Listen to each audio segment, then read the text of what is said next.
Good morning. Welcome again to another episode of the Bintegers program. This is episode number 6, I believe.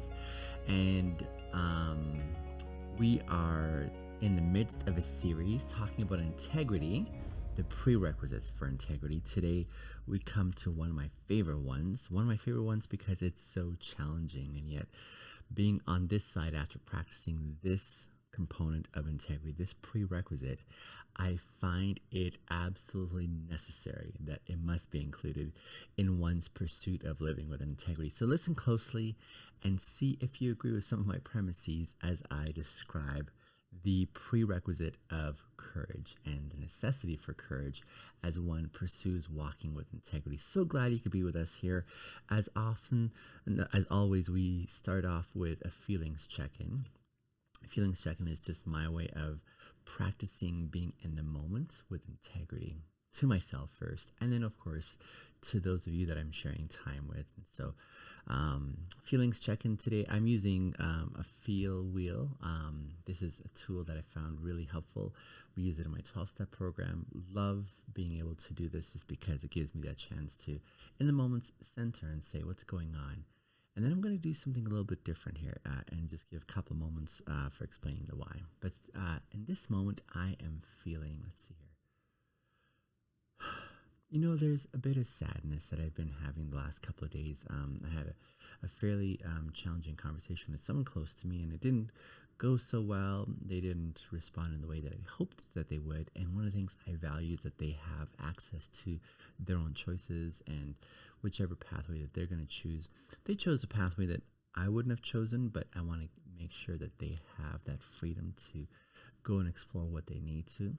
So there's a bit of sadness. There's a bit of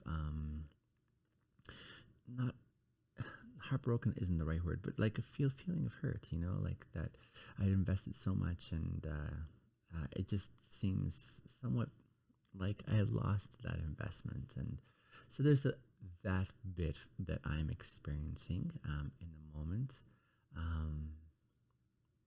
I'm also feeling a sense of accomplishment as well. I've been working very hard at keeping a careful balance in my schedule, and so if you see my calendar, it is apportioned really carefully, and I'm feeling accomplished because in that accomplishment, I've been able to make sure that there's sleep reflected, that there is working out that is being attended to for my physical health, that there is time for these podcasts, that there's time for work, and then also in the midst of all that, it's also time for spending with friends socially. And so I'm feeling quite accomplished that way. Now, I wanted to share with you another resource that I hope will be helpful. And so even as I describe how I'm feeling in the moment, and I encourage you to do so, I have this resource called the Love Smart Cards, and this is a resource especially for those who are interested in working with nonviolent communication skills. And there's a few decks in the card, but I'm working off of the ones that talk about emotions. And so what I thought might be really neat is to go through a few through the list, and maybe I'll just read about 5. And the purpose of this is to expand your vocabulary in the area of describing your emotions. I hope this will serve you this way. And so I'm just going to read through these, and you can explore those on your own. There's 2 decks here that I'll be working through, but I'll just kind of cycle through them. There's pleasant emotions, and then there's unpleasant emotions. And pleasant emotions basically are these are the emotions that arise when your needs and longings and values and desires are fulfilled. So this is when you're feeling really good. So here's just 5 that I'm going to kind of just read through and let you feel inside and see if you can tuck these words away for future reference, so you can have more descriptive, specific words to describe what you're feeling in the moment. So here are the positive ones, the ones when your needs and longings, values, and desires are fulfilled. So here's the first one: centered, calm, clear-headed, adoring, and perfectionist. Those are the 5 I'll cover this morning. Like I say, I'm just going to kind of cycle through these cards and share them with you so that they can kind of seep in for you. And then the unpleasant emotions are when our needs and values and desires are not fulfilled to the degree that we're longing for. And here's the 5 that I'm going to share with you. Impatient, stressed, discouraged, restless, and tired. So I'll let you just percolate over those descriptive words, and I hope they serve you by way of sitting somewhere in your mind so that you can draw on them. Like I say, I'll just be reviewing a few of those on every episode going forward, just so that you can start having more variety to choose from. But let's dive into our topic that we are exploring in integrity today. The Binteger's program is a podcast directed specifically for topics about integrity and encouraging you to have integrity because, as our tagline says, when integrity calls, wholeness answers. And so I hope that you, through listening through these episodes, grow an intense desire for seeing integrity in your personal life. And not only to see it in your life, but to practice it on an ongoing basis. And so that's why I call you my fellow Bintegers, because integer is the root word for integrity, and I want you to be an integer. I want you to be whole. Integers are whole numbers.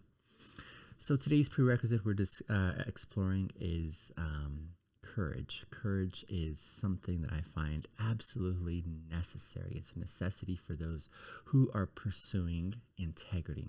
Let me just define what integrity is at the very outset so we know what we're talking about here. Courage, I think, is the quality or the ability to confront and overcome a fear, a difficulty, or some adversity.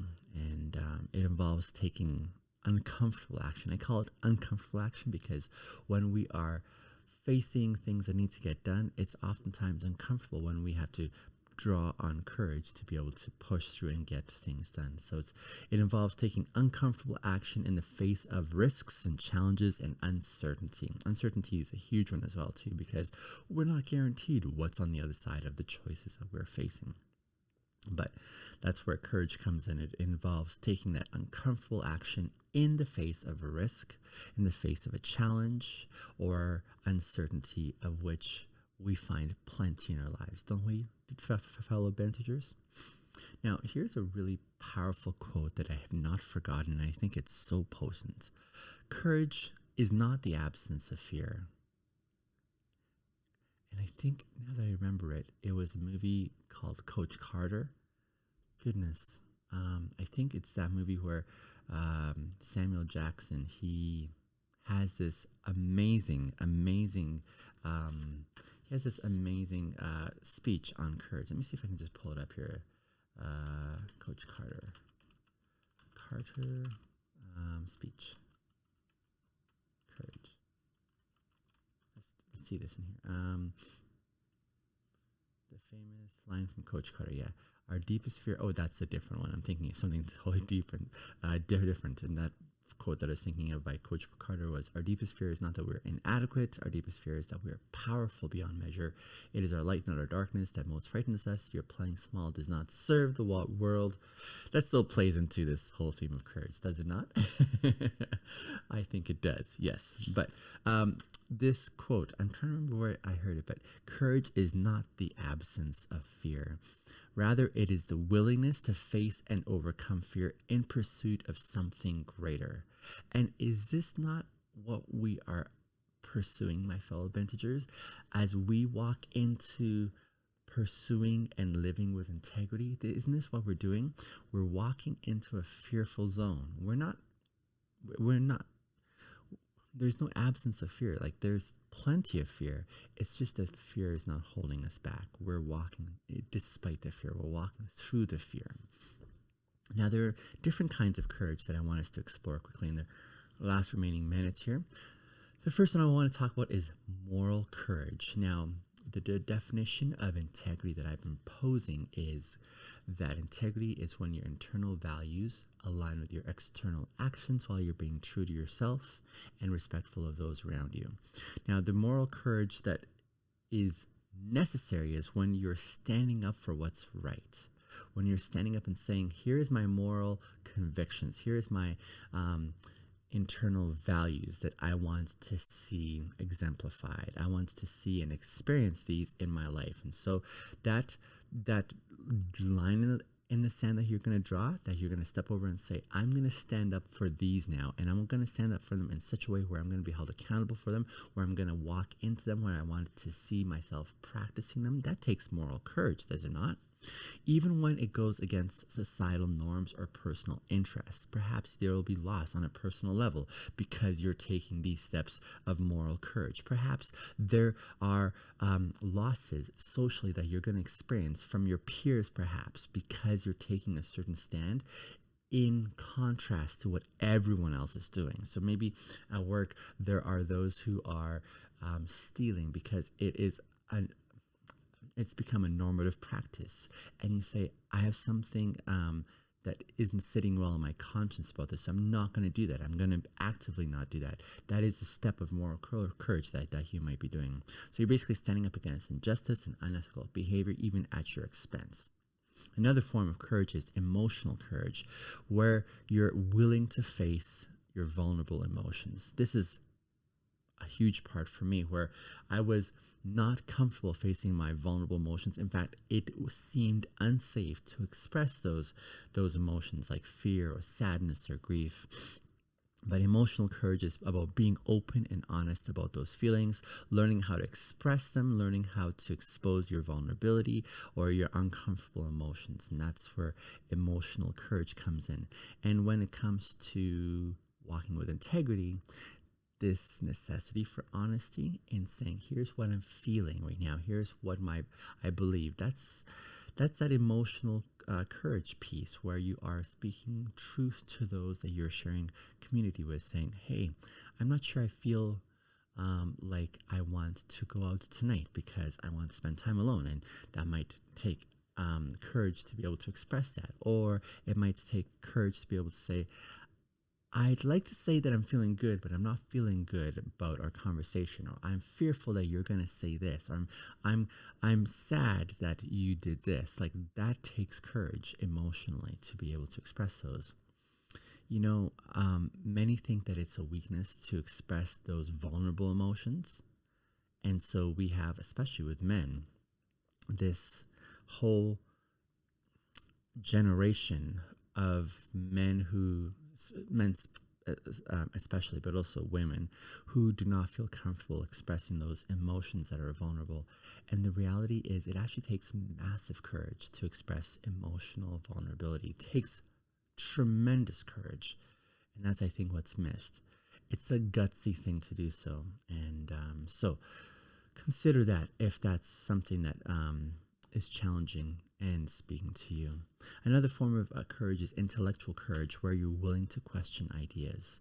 This may come especially for those of you who have been brought up in a context where you're not quite sure you sign up for the values that you've been brought up in. For me, it was in my community of faith. There were some things I was like, oh, I struggle with this here, but I don't have an option but to subscribe to it. It takes courage intellectually to be able to question ideas or beliefs or opinions, especially when they're widely supported or accepted. And it involves rigorous pursuit of the truth as you understand it, and you're walking into that and trying to figure out what makes sense for me. It requires being open-minded, and a lot of us are discouraged from being open-minded because it's just easier to have people fall into place and not, push against the norms of one's community. It really involves standing up for your convictions and saying, okay, here's what I value for me, right? Courage really allows pushing past those comfort zones to be better, and it can be strengthened, my dear Bintegers, over time with practice and experience. And I just want to encourage you, step into that zone of courage, as it is absolutely necessary for you to pursue integrity. Let me know your thoughts. I would love to encourage you along in your walk of stepping into courage. Appreciate you guys listening in. I'll see you on tomorrow's episode. Bye for now.